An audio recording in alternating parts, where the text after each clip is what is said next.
Hey there everybody, welcome back for another Bear's Den sort of garden update. I apologize for the disheveled appearance, haven't really had a chance to get out of my shop clothes yet. But I wanted to get this up there because it's already pretty late, and normally this would have been published, well, looking at the clock, about 2 hours ago. So we'd better get started, you know what I'm saying? We're going to start with the windowsill garden, move upstairs as is becoming kind of the pattern for this, and yeah, let's just see what we see. These windowsill peppers are still fighting the good fight and doing the best they can. Natural light is a beautiful thing. Still getting washed off every couple of days because of those little sapsuckers, but all in all, the situation seems to be pretty much under control by comparison to what it used to be. And look at that. Oh, that looks like the beginning of something fun. I believe that's the Trinidad Scorpion Yellow. So that'd be cool. Might actually get some fruit out of these windowsill peppers. Sorry, I guess my hand's a little shaky right after work too. I blame the angle grinder. But basically, these guys are coming along quite nicely now that we're getting those aphids under control. That's very exciting. Let's go check upstairs, see how those little plants are doing. Well, actually how the giant plants are doing too, for that matter. So as we can see, the area around the shelves is still quite a mess. But for the most part, these transplants are doing pretty good. Here's that sand dollar. Starting to develop some new leaves that seem to be just fine with the indoor light. That's very nice indeed. The real tragedy with the transplants was the kung-pow that was apparently just not prepared to take this kind of abuse. So, well, I'm just letting everything hang till it goes red at this point. I really should take it out of here, hang it up downstairs or whatnot, but I'm not. In typical bear fashion. Just letting it do its thing. Definitely looks like some kung-pow sauce in the very near future, though. That sweet heat beside it's doing great, though. Needs to be sprayed off because the bugs are setting in, but otherwise should be easy enough to fix. Quite a change with those LEDs turned off. But here's a look at that chocolate hab. These are one of the ones from Rev. What do we got over here? The red ghost scorpion. Be nice to see some growth in these plants, but I'm going to get back into fertilizing now that well, I'm pretty sure they will have run through anything that was already in there.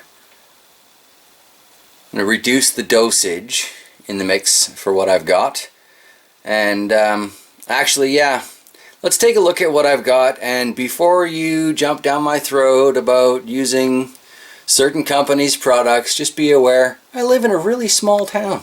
Which essentially means I either get what's available or I have to wait for a good long time and hope it's the right product. But anyway, let's go into the upstairs bathroom, aka my mixing lab, and I'll show you what I'm using for assorted fertilizers. Miracle Grow! Yeah, I know.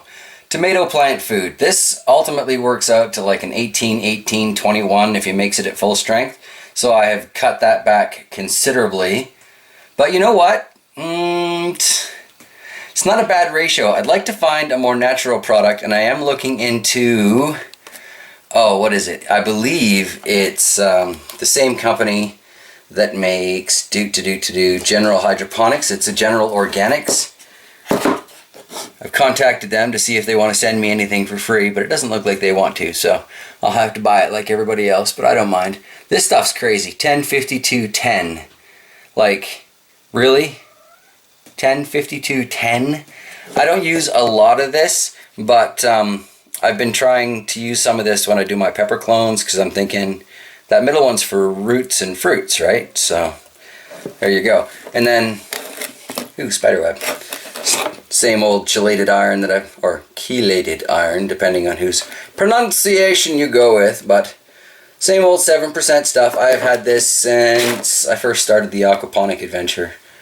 I don't know if that goes bad. Somebody can maybe let me know if chelated iron goes bad. And like I say, I don't use the 10-52-10 very often, and I don't use the 18-18-21 at full strength. It's probably closer to, well, I'd say 6, 6, 7, or 3, 3.5, 3, 3, 3.5 by the time I actually finished cutting it down and diluting it. But this was the only thing that really looked like it would be appropriate for the peppers that was on the shelf. Here's a little fun. Out of all of the tomato cuttings that I took, the Indigo Rose was the only one to throw out roots. The rest of them just kind of withered and died. But look at those beautiful roots. That is fantastic. So hopefully I'll be able to just keep this growing and cutting it and cloning it. And I'll have Indigo Rose tomatoes ready to go, well, as soon as the weather is. That would be nice. And yes, Lighthouse blue cheese. Here's another tragedy. I had these two outside. Apparently they liked it outside much better than inside, so these two Trinidad Scorpion Yellows are no longer with us. Off to the compost for those two.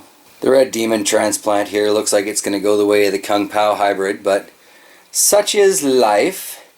I definitely will water it, and I might give it a little bit of that 18, 18, 21, whatever it actually boils down to. But I'm thinking it's probably pretty much toast. A lot of yellowing in those leaves. And I've definitely got to take this guy in for a shower, because it's got my little friends on it. Oh well, nature of the game in here. Over here, that is a cutting from the Scotch bonnet pepper that is over here now, actually. Because I wasn't planning on bringing it in, so I figured I'd take a cutting. Ha! Surprise! Anyway, this was in the aquaponic garden for a while. Didn't have the aphids then. But apparently it developed enough roots that it's doing just fine sitting in that fish bowl. So that's cool. I'm going to bring in a couple scoops of fish water and top that up probably this evening. And then here, not showing up terribly well, but these are those 200 African sundew seeds. And they're doing their thing. Apologize, the lighting on this is brutal. Let's see if I can zoom in.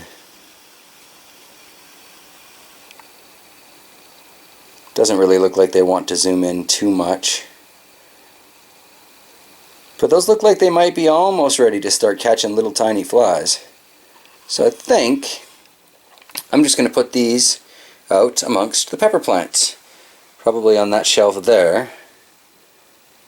And now I have been warned that the aphids will just eat these. But I got them for aphid control, so I gotta find out, you know.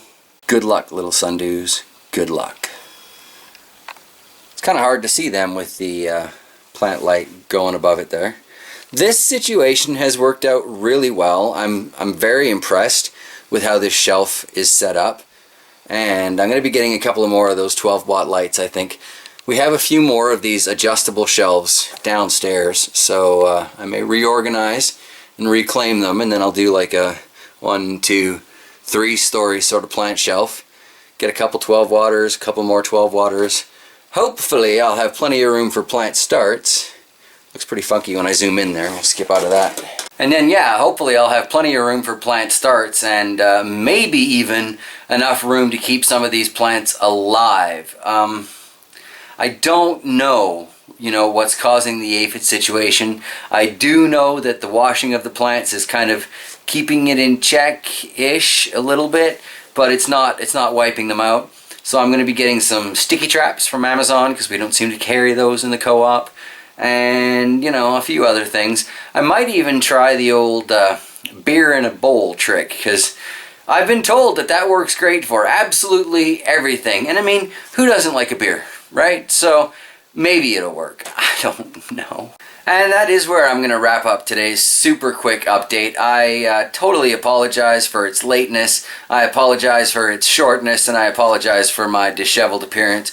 But I am absolutely zonked after work, and I need to get some tea into me like now. So thank you all for watching. I hope you have an absolutely fantastic week ahead. I don't know if there's going to be anything coming up between now and next Wednesday, but I will try and get something out on Sunday, even if it's just like a personal life vlog, so that there's something for those of you who just like that little bit of entertainment. Oh, fuzzy. for those of you who just like that little bit of entertainment on the weekends, I'll see what I can do, you know. Maybe I'll get a few pictures of the stuff we're throwing together at the shop. I did ask the boss about that, and he's okay with me taking a couple of pictures as long as it doesn't eat up too much of the time he's paying me for, you know. So yeah, maybe I'll get some of that done. I'm not making any promises, but much love to all of you, and I hope you have an absolutely fantastic day. Take care, everybody.